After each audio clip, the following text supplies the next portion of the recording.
Hello mga mamis at daddies, Dr. Ato Basco po, your friendly pediatrician online.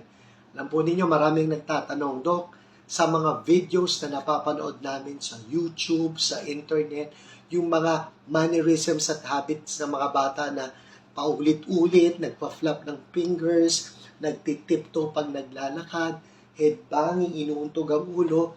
Ano po ba, Dok, ang totoo? Para hindi kami natatakot kung ang anak namin ay special child or child with special needs. Yun bang may autism, ADHD, etc.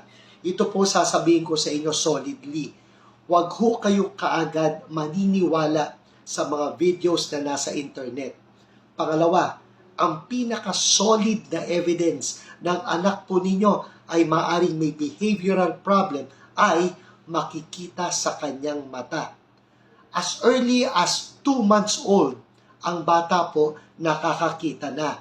At habang tumatagal, pagdating niya ng 4 na buwan, totoo na ang kanyang pakikipag-usap. Ibig sabihin, ang batang ito tumititig na sa iyo kapag ikaw ay nagsasalita at nakaharap sa kanya ng face-to-face.